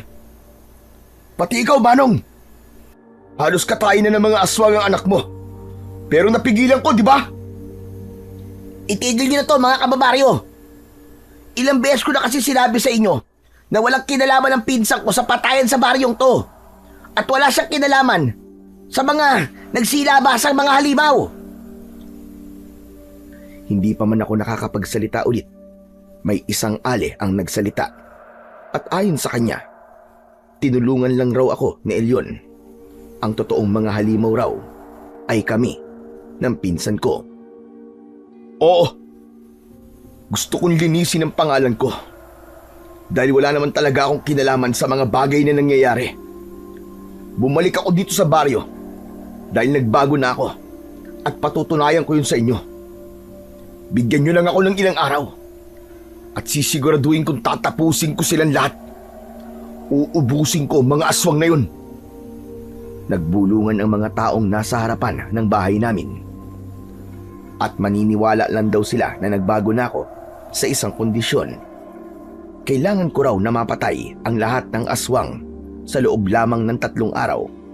At kung hindi naman daw magagawa ang bagay na yon sa takdang oras, ay sapilitan daw nila akong paalisin sa baryo at hindi na ako makakabalik pa. Teka lang naman mga kababaryo. Grabe naman kayo sa 3 araw. Kababalik lang ng pinsan ko dito eh. At wala pa siyang ideya sa buong pangyayari. At kung kailan nag-umpisa ang pagsalakay na to. Teka insan. Sige mga kababaryo. Tinatanggap ko ang 3 araw. Papatunayan ko lang sa inyo na nagbago na ako. Pero insan, masyadong maiksi ang 3 araw. Kung yun lang ang paraan, Elyon, para mapatunayan ko sa kanila na totoo mga sinasabi ko, ay malugod kong tinatanggap yun. At patutunayan ko ang pagbabago ko para sa mga taong nasaktan ko noon. Bago pa man noon umalis ang mga tao, sinabi pa nila na aasahan daw nila na magagawa ko ang pangakong binitiwan ko. At sana raw ay hindi ito mapapako. Nahihibang ka na ba, Jerwin? Bakit ka pumayag sa 3 araw? Pambira ka oh. Hindi ka naman nila utusan para ikaw yung tatapos sa pag-asik ng mga demonyong yun. Alam mo kung gaano ka panganib itong pinapasok mo. Alam ko, Elyon, kung gaano ka panganib ang gagawin ko. Gusto kong tanggapin ng mga tao ang bagong ako. Gusto kong mapatunayan sa kanila ang sarili ko. Anak ng tutsa, oo. Hindi mo kailangan may mapatunayan, Jerwin. Nagbago ka man o hindi. Dahil hindi mo responsibilidad ang mga tao dito. May mga kamay sila. Gamitin nila yon para ipagtanggol ang mga sarili nila. Hindi yung ikaw. E paano yung mga babaeng walang kalaban-laban? Ha? Sige nga. Yung mga babaeng walang kasama sa bahay nila. At paano yung mga matatandang wala nang kakayang lumaban? Paano yung mga batang may hina? Paano nila ipagtatanggol ang mga sarili nila? Kung noon ginagamit ko tong lakas ng katawan ko sa pambubugbog, ngayon gagamitin ko to para makabawi sa kanila at makatulong. Pero hindi mo pa rin alam ang pwedeng mangyari sa'yo kapag ginawa mo yun na mag-isa. Kaya ko ang sarili ko, Elyon. Hindi. Kung ayaw magpapigil, pwes tutulong ako. Kilala mo ko, Insan. Magkasintigas lang tayo ng ulo. Anak ka naman talaga ng teteng Elyon, oo. Gumagawa ka na naman lusot para makasama eh. Iba ka talaga. Hindi pwede. Kapag sinabi kong ako lang, tapos. Hindi naman ako magpapabigat sa iyo ah. Kaya payagan mo na ako. Kung anong kaya mong gawin, kaya ko rin yun. Elyon, makinig ka naman sa akin. Sige, ganito na lang. Ang mabuti pa, puntahan mo sina Lolo para siguraduhin hindi na sila susunod dito. Baka hindi pa din nila natatanggap yung sulat eh. Ikaw munang aatasan kung pumortekta sa kanila. Okay ba yun? Ano ba naman yan, Insan? Nakakaboring naman yun. Hindi man lang ako sasabak sa bakbakan. Ibig mong sabihin eh, naboboringan ka sa pagprotekta kina Lolo, ganun ba? Hindi naman sa ganon, Insan. Ang punto ko kasi, kahit silang dalawa lang, kayang-kaya nila yun. Malalakas naman na ba sila Lolo at Tio? Kaya napaka-imposible, Insan, na mapapatay sila ng mga aswang na yun. Kayang-kaya nila yun. Masyado ka nagpapakasigurado. Matanda na si Lolo. Sa palagay mo ba, kaya niya pa yung mga ginagawa niya nun? Sige nga. Kahit nga tayong dalawa eh, kayang-kaya niyang ibalibag eh. Mas mainam na yung nakakasigurado tayo kesa naman umaasa lang tayo sa siguro at baka. O siya, sige, last na to. Kung ayaw mo talaga, hindi na kita pipilitin. Basta, ipangako mo sa akin, Insan, na mag-iingat ka ha. Oo naman, Insan. Tinaha ko na noon ang isang bagay na napakapanganib. Aswang lang ang mga kakalabanin ko ngayon. At alam mo naman na masamang damo ko, di ba? Kahit kailan hindi agad namamatay ang isang masamang damo. Kaya hindi mo na ako kailangang alalahanin pa. Huwag ka magsalita ng ganyan, Jerwin. Tao ka pa rin. At huwag na huwag mong ikukumpara ang sarili mo sa isang masamang damo. Dahil may hangganan ng lahat ng buhay dito sa mundo. Tandaan mo yan. Alam ko yun, Insan. At alam ko rin na mapanganib ang gagawin ko to. Gusto ko lang naman na palakasin mga loob natin eh. Pero Jerwin, naniniwala ako sa'yo. Kahit ipagtabuyan ka pa ng napakaraming tao, hindi ka man nila pagkatiwalaan, nandito pa rin kaming pamilya mo. Si Lolo at si Chong. Nangangakong palagi kang susuportahan. Salamat, Insan ha. Salamat kasi sa dami ng pangit na nangyari sa buhay natin noon. At ngayon, nandiyan ka pa rin. Kahit minsan napakahirap kong sawayin, hindi kayo sumuko. Hanggang sa nakamit ko na ang pagbabago ko. Kasi, pamilya mo kami.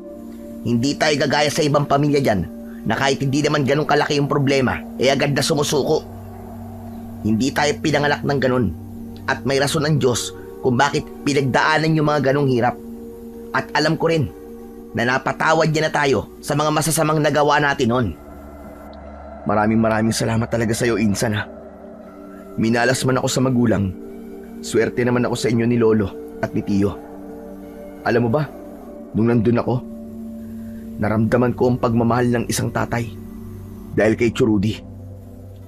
Ganun naman yata talaga eh, kapag tumatandang binata eh.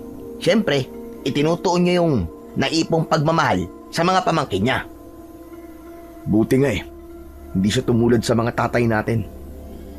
At sabihin na natin kung wala kayo, baka hanggang ngayon, wala, baka hindi pa rin ako nakakapagbago. Mali ka. Oo, sabihin na natin nandun na tayo sa nakatulong kami. Pero kung hindi mo rin tinulungan ang sarili mo, hindi ka makakapagbago. Kaya magpasalamat ka sa sarili mo. Tama na nga to. Magdidilim na. Kailangan ko ng kumilos. Basta mag-iingat ka, Insan ha. Aasahan ko ang pagbabalik mo. Huwag ka naman magsalita ng ganyan. Hindi naman ako mamamatay. Nagpapaalala lang, Insan. Sa oras na yon, naghanda na ako ng tuluyan at panatag naman ako na hindi na ulit susunod si Elyon. At bago pa man ako umalis ng gabing yon upang gawin ang mga dapat tapusin, hinawakan niya ang balikat ko at bahagya pang tinapik. Lumabas ako at inikot ang buong baryo at bawat aswang hamong na umaatake sa bawat bahay ay pinapatay ko. Hindi man maganda ang bawat tingin ng mga tao sa akin, ay binabaliwala ko na lamang. Noong gabi pa na yon, nang may nailigtas akong pamilya, imbis na magpasalamat sa akin, ay itinaboy pa nila ako. Doon ko napagtanto ang takot na ibinigay ko sa mga tao nung hindi pa ako nagbabago. Ngunit hindi pa rin ako tumigil at sinundan ko sila muli hanggang sa nakarating kami sa kakaibang punong niluluhuran nila at tahimik na nagmatsyag, at naabutan ko ulit doon si Popoy at ang nilalang sa dilim na hindi ko maaninag ang muka. Anong ibig mong sabihin? May sumasalungat sa mga ginagawa natin. Isa sa ating mga kauri ang nakabalik. Ngunit matapos niyang sabihin ang mga bagay na gusto niyang malaman natin ay namatay siya dahil sa tindi ng tama niya sa dibdib. Ano naman ang mga sinabi niya? Isang binata raw ang kumakalaban sa ating pinuno. Malakas daw ito at wala daw itong taglay na mutya dahil ang ginagamit raw niyang pantugis ay ang bolo pa na may basbas. Kung gano'n, Popoy, gumawa ka ng paraan para mapatay ang sinasabi mong binata. Sa'yo ko ibibigay ang tungkulin na yun, dahil may tiwala ako sa'yo. At sana, wag mo itong sisirain kung ayaw mo masira ang lahat ng pinaghirapan natin. Masusunod, pinuno. Aalamin ko kung anong tunay na pagkakakinlanlan ng binatang sinasabi nila. Bukas magbatsyag ka o di kaya'y makisalamuha sa mga tao rito sa baryo. Baka sakaling makasagap ka ng balita at malaman natin kung sino talaga ang kalaban natin. Masusunod po, pinuno. Padagdagan mo ng bantay ang ating puno dahil hindi ito maaaring manghina, lalo na't malapit ang sumapit ang gabi ng kabilugan ng buwan. Opo, masusunod po lahat ng yon, pinuno. Mag-ingat ka, Popoy, dahil nararamdaman kong hindi lang tayo ang naririto. Nakakaamoy ako ng nilalang na hindi natin kapareho. Sa palagay ko, pinuno, may nagmamanman sa atin dahil kagabi ko pa nararamdaman ang presensya niya. Sa palagay ko, nag-iisa lamang siya ngayon. Kung ganun, kayong mga lahi ng dilim, magsikalak kayong lahat. Hanapin niyo ang lapastangan na nagbabantay sa atin. Sa tingin ko, ay sumasagap lamang siya ng impormasyon. Magsikalak kayo! Nang mga oras na yon, matapos kong marinig ang mga sinabi ng tinatawag na pinuno ni Popoy, ay todo ang kabog ng dibdib ko at halos hindi na ako huminga para lang hindi mapansin. At nang makita ko na medyo malayo na sila sa aking pinagtataguan, ay inakyat ko ang isa pang puno na nakapalibot sa punong kanilang niluluhuran o sinasamba. Kailangan ko pang malaman ang katungkulan ng punong yan. Sa tingin ko, hindi ordinaryo ang meron dyan at mahalaga ang bagay na yan sa kanila. Napakatanga mo naman at diyan ka pa nagtago. Nang marinig ko ang boses na yon, ay nanlaki ang mga mata ko. Hindi ako nag-isip at mabilis na lamang akong tumakbo paalis sa lugar na yon. Hinabol naman nila ako. Nakalayo naman ako sa kanila, ngunit hindi ko napansin ang malaking bato na nakaharang sa daan. Kaya napatid ako dun at natumba. Huwag mo nang subukan tumakbo. Mauhuli ka rin namin. Siguro ikaw yung binatang sinasabi nila na umuubo sa mga alagad ni pinuno, no? Hayop ka, Popoy. Ang alam ko, isa ka lamang hamak na manginginom at walang ginawa kundi ang manggulo sa baryo nila lolo. Pero may mas mabahong lihim pa pala. Ang pagkatao mo, hayop ka. Teka, ikaw? Oo, ako nga. Yung muntik nang bumasag sa bungo mo. Subukan mo kong kalabanin ngayon. At wala nang papagitna sa ating dalawa.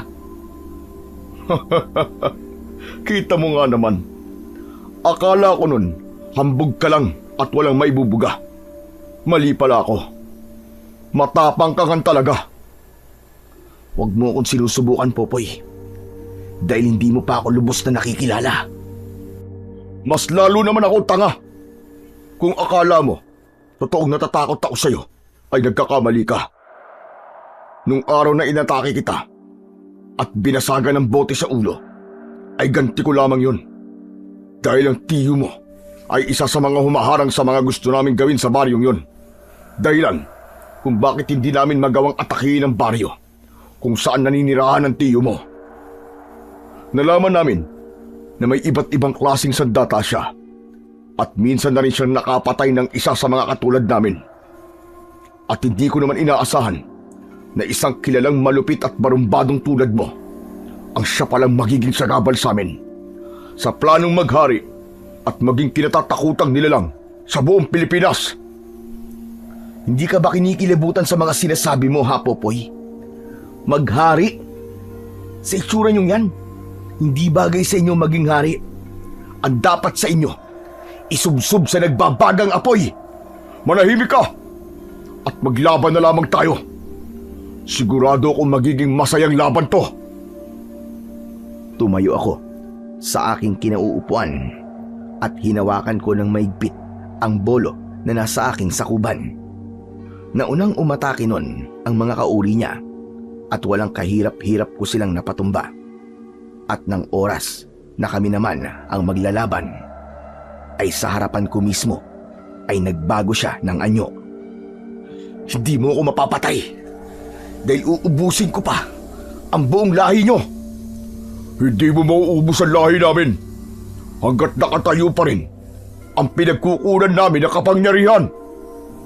Anong ibig mo sabihin? Total, sigurado naman ako napapatay kita ngayong gabi. Walang dahilan para hindi mo malaman ang katotohanan sa likod ng makapangyarihang aswang na hamong na mga tulad namin. Ang malaking puno na sinasamba at inaalaga namin, ang sampuso naming mga aswang. Doon lahat ng gagaling ang kapangyarihang meron kami. At kahit mapatay mo pa kami ngayon, babalik at babalik lang din kami at hindi matatapos at hindi mauubos. Kung ganun, matapos mong sabihin sa akin ang lahat ng yan, may dahilan ako para mabuhay at ililigtas ko ang baryo mula sa kamay niyong mga demonyo kayo. Kung akala nyo na mapagtatagumpayan nyo ang mga plano nyo, nagkakamali kayo. Dahil habang humihinga pa ako, hindi ko papayagang magtagumpay kayo. Tanga ka ba? Kaya nga sabi ko sa'yo, papatayin kita, di ba? Huwag mo akong ginaganyan, halimaw ka. Hindi ako pinagtataasan ng balahibo sa'yo. At para sabihin ko sa'yo, hindi ako tanga. Kung may tanga man sa ating dalawa, ikaw yun. Ikaw nga itong hindi makaintindi. Dahil sa asar, ay umatake ako ng alanganin at akala ko ay natamaan ko siya. Ngunit maya-maya lang, nararamdaman ko ang pananakit ng aking braso at doon ko napagtanto, gamit ang kanyang matutulis na kuko, ay nagalusan niya ako. Ngunit hindi yun ang magiging dahilan ng pagsuko ko. Kaya lumingon ako muli sa kinaroroonan ng nilalang at nakatingin ito sa akin at doon na lumantad ang itsura niyang nakakasuka, naglalaway na bibig at nanlalaking mga mata. Wala kang ligtas sa akin dahil kung akala mo ay basta-basta mo lang ako matatalo, nagkakamali ka. Hindi ako pipiliing maging kalang kamay ng pinunong dahom para lang mapatumba ng tulad mo na walang kwenta. Manahimik ka! Nagalusan mo lang ako, nagyayabang ka na. Hindi pa naman natatapos ang laban Kung gano'n, tatapusin ko na. Muli siyang umatake at sa pagkakataong yun ay hindi na ako nagpabaya pa at diretsyo ko na siyang nataga sa dibdib. Ngunit hindi ko siya natuluyan. Subigaw siya ng napakalakas at tinignan ako sa mga mata. Pagkatapos nun ay tumakbo siya palayo. Hahabulin ko pa sana siya pero ramdam ko na ang kirot sa aking galos. Kaya naman tumakbo na ako pauwi. Oh, Insan! Ano nangyari sa'yo? Kumuha ka ng malinis sa tubig at tela. Bilisan mo! Aray! Oo, sige, sandali lang. Hintayin mo ako. Mabilis lang ako. Dalian mo na! Ginawa naman noon ng pinsan ko ang mga inutos ko. Ilang minuto lang ang lumipas, ay bumalik na rin ito. Oh, ito na, Jerwin, oh. Sige, pakilinisan mo na sugat ko at napaka-apde. Sige. Aray! Dahan-dahan naman! Dahan-dahan lang naman ang ginagawa ko, ah. Inaalalayan ko naman. Pagdalinisan mo na, maglusaw ka ng tulod ng bayabas. Yun yung ipantatapal mo. Tapos, balutin mo ng puting tela. Sige, sandali lang, diyan ka lang. Kukuha lang ako ng dahon sa bakuran natin. Sige, bilisan mo. Patakbon lumabas ang pinsan ko at pagbalik niya ay taranta niyang dinurog ang dahon ng bayabas at inilagay niya yon sa aking sugat. At tulad ng sinabi ko, ay tinalian niya ito ng malinis na puting tela. Ano ba talaga nangyari, Insan? Nakaharap ko si Popoy. Naglaban kami. Nakatamo siya ng malalim na sugat. At sa tingin ko, hindi na rin siya magtatagal. Dahil sa dibdib tumama ang bolong ginamit ko. Ibig sabihin, nagkita kayo? Oo. Habang umaaligid ako sa kuta nila, naramdaman ng pinuno ng mga hamong ang presensya ko. Sinubukan ko naman magtago, ang kaso nakita pa rin ako ni Popoy. At napakamalas pa nga eh. Habang tumatakas ako, napatid ako sa isang bato. Kaya wala na akong nagawa, kundi ang labanan sila. Eh di ibig sabihin yan, nakilala ka nila. Oo, nakilala ako ni Popoy. Pero sa palagay ko, hindi niya na yung masasabi sa pinuno niya dahil sa tindi ng sugat na binigay ko sa kanya. Nalinti ka na, Jerwin. Hindi magandang pakiramdam ko sa nangyaring to. Bukas pag-gising natin, samahan mo ako sa baryo ni na Lolo. Wala na akong pakialam kung mapanganib man. Pero siguro, mas mapapalagay ako kung nandito sila. Pero di ba mahirap na lumabas? Alam ko. Pero kung nakilala ka ng mga aswang, sigurado manganganib sila, Lolo. Hindi tayo pwede umasa sa kung ano lang ang naiisip natin. Tama ka. O siya, sige, magmadali tayo. Pupunta tayo kaagad kina Lolo. Kahit nahihirapan ako, ay dinampot ko pa rin ang aking bolo. Pagkatapos ay lumabas na kami at sabay tinakandaan. Nang mga oras na yon ay wala na kaming masakyan. Kaya naman, wala kaming pagpipilian. Kaya nilakad na lang namin. 3 oras ang nilaan namin at magliliwanag na rin ang kalangitan. Ngunit pagdating namin doon ay wala na kaming naabutan. Diyos ko! Churude! Lolo! Nasaan na kayo? Sumagot kayo! Insan, sa palagay ko wala na sila dito. Jerwin, hindi magandang pakiramdam ko rito. Hanapin natin sila, Lolo. Sa tingin ko tama ka. Kahit ako, nag-aalala na rin. Samahan mo ako mamayang gabi. Tatapusin ko na ang laban ng ating baryo. Ilang oras na naman noon ang ginugol namin sa paglalakad. Alam kong pagod na kami pareho. Ngunit pagdating ng bahay, ay hinasa ko ng gusto ang aking bolo. Ganun rin ang ginawa ni Elyon sa kanyang sandata. Jerwin, Insan, sa tingin mo, nasa na kaya si na Lolo? Hindi ko rin alam. Nag-aalala na rin ako ng gusto. Nasugatan nga ako habang naghahasa dahil iniisip ko sila. Kung biyag man sila ngayon ng mga hamong, gawin natin ang lahat, mailigtas lang sila. Kahit hindi mo sabihin sa akin yan, gagawin ko talaga ang lahat. Oo, galit ako kay tatay. Pero nung nawala siya, masakit sa akin yun. Kaya hindi ko hahayaan na mawala pati ang natitirang mga kamag-anak ko. Ang misyon ko ngayon ay hindi na tungkol sa pagtanggap ng baryo sa akin. Gagawin ko to para mabawi si na Lolo kung sakali mang biyag nga sila ngayon. Lagi lang ako nandito, Insan. Nasa likod mo lang ako palagi. Ako ang magiging katuwang mo sa laban na to. Maraming salamat, Insan. Ano bang plano mo? Narinig ko kagabi yung punong niluluhuran nila. Ang siyang ugat ng kapangyarihan nila. Posible kayang kapag nasira ko ang punong yun, ay mauubos din sila? Teka, papanong yung puno? Hindi ka ba nakikinig? Yung puno, yun yung ugat ng kapangyarihan nila. Pasensya naman. Galit ka naman kaagad. Ganito, magdala ka ng gas. May balak ako. O siya, sige. Alam ko, may natabi pa ako rito eh. Hindi tayo makakasugod ngayon dahil hindi sila lalabas lalo na tirik ang araw. Kaya mamaya, sakto pa lang na magdidilim, ay pupunta na tayo doon. Sige, Insan. Eto. Pwede na ba tong gas na to? Pwede na siguro yan. Huwag mong kalilimutan ng posporo ha. Baka nagdala ka nga ng gas eh. Wala ka naman pampaapoy. Huwag ka mag-alala. Magdadala rin ako. Mabilis na lumipas ang mga oras ng mga panahong yon. At sakto pa lang na lumulubog pa lang ang araw ay nag-umpisa na kaming naglakad na magpinsan patungo sa kuta ng mga aswang sa gitna ng gubat. Ano, Insan? Anong plano? Anong gagawin natin? Kumalma ka lang muna. Kailangan muna natin masigurado na nandyan nga sa loob ng kuta nila sina Lolo. Tapos, kung magkakaroon tayo ng pagkakataon, ako ang magiging pain at ikaw naman ang magpapalaya kina Lolo. Teka, anong ibig mo sabihin, Pain? Huwag mo nang isipin yun, huwag ka na mag-alala. Napaghandaan ko na to. Basta, sundin mo na lang ang sinasabi ko sa'yo. Nagkakaintindihan ba tayo? Pero Insan Jerwin, parang basta parang napakamapanganib ng gagawin mo. Di baling ako na ang mamatay. Huwag lang kayo.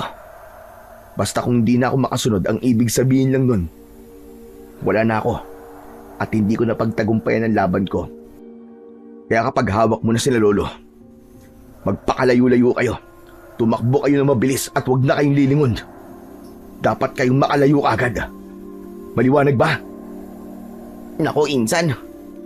Hindi naman ako papayag dyan sa gusto mong mangyari. Aba, para bang sinasabi mo na nagpapakamatay ka? Papayag ka, Insan. Papayag ka. O pareho tayong mamamatay dito. Sige. Papayag na lang pala ako. Mahal mo pa pala ang buhay mo eh. Nag-iinarte ka pa. Hindi ba pwedeng inaalala lang kita, Pinsan? Concern lang ako sa'yo. Ay nako, Elyon. Wala akong panahon para makipagdramaan sa'yo. Nasa panganib ang buhay ni na Lolo at Tiyo. Kaya magpakalalaki ka. Mas matanda ka sa akin, di ba? Tapos ganyan ka. Iiyak-iyak ka ngayon. Paano? Hindi ko kasi kaya na iwan ka ng basta-basta lang dito eh. Alam mo naman, di ba? Lumaki tayo ng sabay. Kailangan tatanda din tayo ng sabay. Alam ko naman yun eh. Pero, teka. Tahimik muna. May palabas. Tignan mo. Nang mga oras na yon, nakita kong may mga lumalabas sa madilim na daanan. May mga kasama sila. Hindi ko man makita ang itsura nila noon dahil nakataklob sila ng sako sa ulo. Ay hindi ako nagkakamaling sina Lolo ngayon. Ano bang kailangan niyo sa amin? Pakawalan niyo kami! Baka sindikato ba kayo nagbebenta ng mga organ ng mga tao? Nako, mali kayo na kinuha, mga damuho kayo. Dahil may sakit ako. At malala ng sakit ko, malapit na ako mamatay. Manahimik ka, tanda. At ikaw, Popoy, halik ka rito. Lumapit ka sa akin. Bakit po, Pinunundahom? Sige na, tanggalan mo na ng taklob ang mga yan. Masusunod po, Pinunundahom. Nang matapos alisin ni Popoy ang taklob ni na Lolo, ng oras ding yon, nakita ko kung gaano kalupit ang tinatawag niyang pinuno. Dahil sa isang iglap lang, sa harap mismo ni na Lolo at Tiyo, ay binalian niya ng liig ang nilalang. At hindi pa siya nakontento at ginutay-gutay niya pa ang katawan ng kanyang kauri. Hindi magyayari sa iyan kung hindi ka gumawa ng bagay na ikapapalpak mo. Ang ayoko sa lahat ay ang mga taga. Anong klaseng halimaw kayo? Ba't niyo yung ginawa sa kanya? Wala ka ng pakialam doon. Manahimik ka na lang dyan, tanda. Kung ayaw mong agad na sumunod sa kanya. Ano ba kasing kailangan nyo sa amin? Wala naman kami mga utang sa inyo. At lalong wala kaming tinatapakan tao. Wala kaming mga kaaway. Kaya anong dahilan nyo? At ginagawa nyo to sa amin? Pakawalan nyo na kami! Oo, kayo wala nang ginagawa. Wala nga kayong kasalanan sa amin. Pero ang binatang kilala bilang barumbadong mananabas dito sa baryo ninyo ay meron. Hindi ba't pamangkin mo siya? At siya namang apo ng matandang maingay na ito. Ano sabi mo? Paano siyang nagkaroon ng atraso sa inyo? Pinatay niya ang mga kauri ko. Pinatay niya ang ibang malalakas na hamong. Pinatay niya ang mga anak ko. At ang bagay na yun, ang hinding-hindi ko mapapalampas at mapapatawad. Kaya kung buhay ang kinuha niya, buhay din ang magiging kapalit. Ay, si Jerwin yata ang tinutukoy niya. Ibig niyo sabihin, mga aswang na hamon kayo! Oo. Bakit? May alam ka ba tungkol sa amin? Hindi ba't matagal na kayong namatay at naubos na ang angka ninyo? Mga wala talaga kayong utak, mga tao. Pinatay nyo lang ang mga katawan namin. Pero hindi ang nagbibigay lakas sa aming lahat. Kung nagawa nga kayong ubusin nun, paano pa kaya ngayon? Huwag kang magsaya, hayop kang demonyo ka. Dahil kung si Jerwin na pamangkin ko at kinakalaban ninyo, ay sisiguraduhin kong uubusin niya kayong lahat at didikdikin niya kayo ng pinong-pino. Manahimik ka! Dahil hindi kita binibigyan ng pahintulot na magsalita. Gusto ko nang tumayo sa aking pinagtataguan nang makita kong malakas na sinampal ni Dahum ang aking tiyo. Ngunit maigpit akong hinawakan sa braso ng aking pinsan na si Jerwin. Bakit mo ko hinahawakan? Insan, alam ko ang balak mong gawin. Huwag mo munang ituloy, parang awa mo na. Pero nakita mo naman, di ba? Kung anong ginawa niya? Sinampal niya si Chong. Masisira yung mga plano mo kapag kikilos ka agad ng panalos-dalos. Hayaan mong mapakawalan ko muna sina Lolo bago ka kumilos. Tumahimik lamang ako nang marinig ko ang mga sinabing yon ni Elyon. Kaya, nang makita namin na bumalik na sa loob ang ibang mga aswang kasama ang pinuno nila na si Dahum, ay agad na kaming kumilos ng pinsan kong si Elyon at pinatay ang mga aswang na bantay. Diyos ko! Ang mga apo ko! Dapat hindi na kayo pumunta dito! Mapapahamak lamang kayo! Papatayin nila kayo rito! Lo, wag na po kayo maingay! Sige na, Insan. Iuwi mo na sila. O kung maaari, ilayo mo sila rito. Sige na, umalis na kayo. Pero Jerwin, paano ka? Uubusin ko na po sila, tiyo. Yung hindi na po sila makakabalik at hindi na muling makakapaghasik pa ng lagim. Uubusin ko na talaga ang kanilang lahi ngayon. Eka, sandali lamang, apo. Hindi maganda yung naiisip mo. Hindi ako papayag. Mamamatay kayo rito, maniwala ka! Tiyo, Elyon, sige na, umalis na kayo. Ako nang bahala rito. Ilayo niyo na si Lolo. Insan, mangako ka ha? Nauuwi ka ng buhay. Pag namatay ka, papatayin kita. Hindi na ako nun sumagot sa pinsan ko at tinapik ko na lamang ang kanyang balikat. Nang makita kong nakalayo na sila, ay agad kong kinuha ang gaas na dala namin kanina at ibinuhos yun paikot sa puno. Ngunit dahil sa pagmamadali kanina, ay nakalimutan kong hingin ang posporo na ipinadala ko kay Elyon.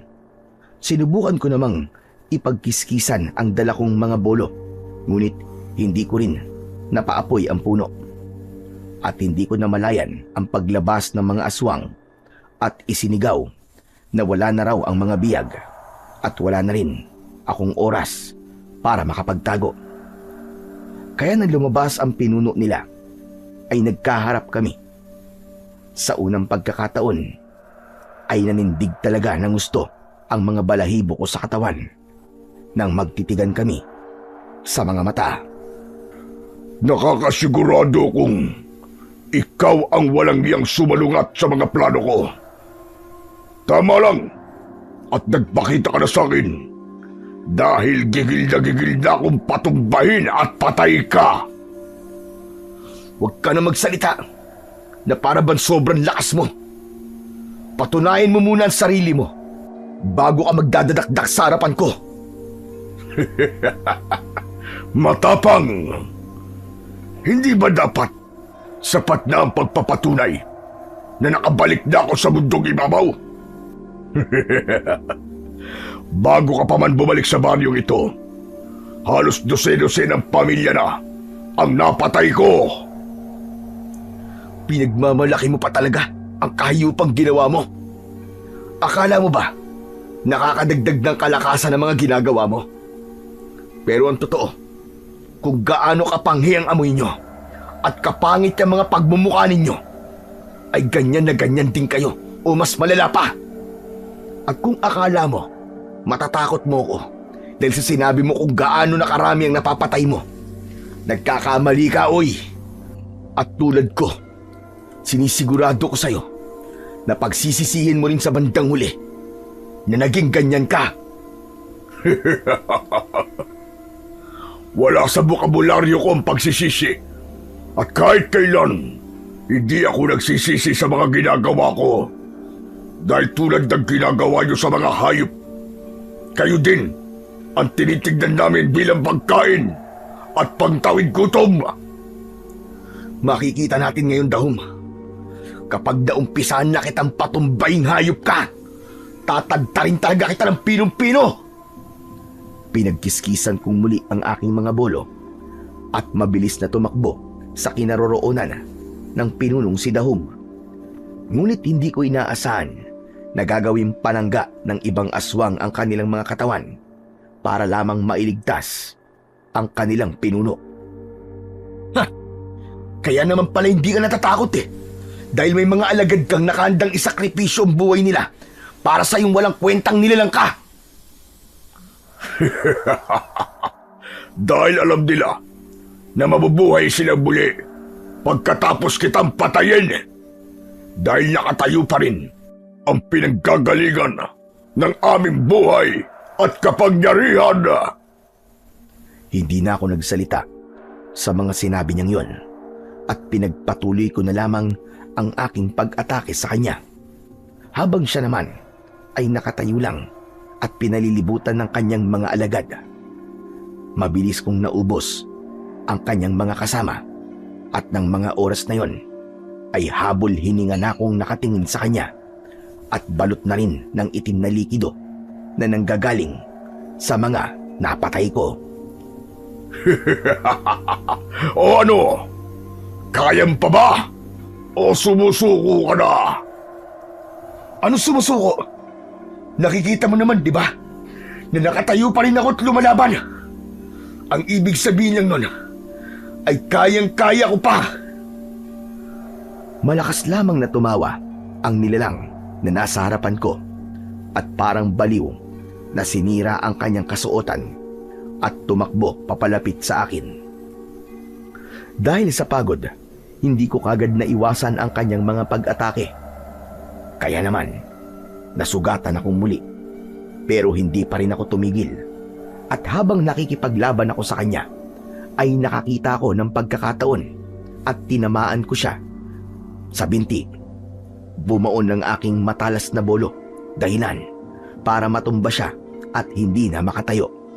At gamit pa ang isang bolo, lumapit ako sa puno at akmang hahampasin ito. Huwag pakiusap. Huwag mong gagawin yan. Yan lamang ang meron kami para mabuhay. Huwag kang magpatawa, demonyo ka. Dahil habang nandito ito, ay magpapatuloy pa rin ang kasama ninyo. Kaya mamatay ka na! Nang mahampas ko ng todo, ng bolo ko ang puno, ay naglabas ito ng itim na dagta. Kasabay nun, ang kanya-kanyang pagkalusaw ng mga naunang aswang na aking napatumba. Hindi ako tumigil hanggang sa tuluyang ko na yung maputol. Hanggang sa makita ko na lamang na bungo na lang ni Dahum ang natira. Nang dahil sa pagod ay nawalan ako ng malay sa tabi mismo ng puno na aking pinutol. Sa muli namang pagmulat ng aking mga mata ay nasa loob na ako ng bahay namin ng pinsan kong si Elion. Diyos ko! Salamat sa Diyos! At gising ka na, apo ko! Napagtagumpayan mo, Jerwin. Mahusay ang pinakita mo. Pinagmamalaki kita, bata. Ako rin, Insan. Proud na proud ako sa'yo. Sabi ko na nga ba kahit di mo kailangan ng tulong ko, matatapos mo yun. Grabe, Insan. Pero pinag-alala mo ako ng gusto, ha? Uy, ano ba yan? Yung sipon mo naman, Elion. Umahalo na sa luha mo. Pero salamat. Salamat sa'yo, Insan. Dahil may bilang ka pa rin. Dahil may nagawa ka rin para mapagtagumpayan ko ang bagay na tinapos ko. Mabilis na nakarating sa buong baryo ang ginawa ko. At sa wakas ay tinanggap na nila ako bilang bagong ako. Ngunit dahil gusto kong makalimot sa mga bagay na nangyari sa amin doon, ay itinuloy na namin ang pagbenta sa mga kambing at nagpakalayo-layo na kami. At pinagpapatuloy ngayon ang nasimulang negosyo ng lolo kong nasa langit na. Marami akong natutunan sa buhay. Tulad ng para sa pamilya, ay gagawin mo talaga ang lahat. Lalo na't kung alam mong sila na lamang ang nandyan para makasama mo at mahalin ka. Nang makaalis kami sa baryong yon, ay pinangako ko rin sa sarili ko na hindi na ako muling magiging barumbado at hindi na rin hahawak pa ng kahit na anumang uri ng panabas. Hanggang dito na lamang po ang aking kwento, Sir Blair. At maraming salamat po dahil isa po ang istorya ko sa inyong mga napiling ibahagi. Lubos na gumagalang, Jerwin.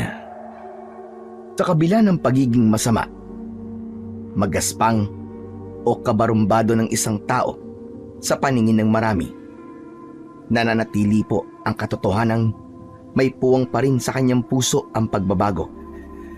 Maaaring natabunan lamang ng galit, sugat o maling landas ang kabutihang likas na nasa loob.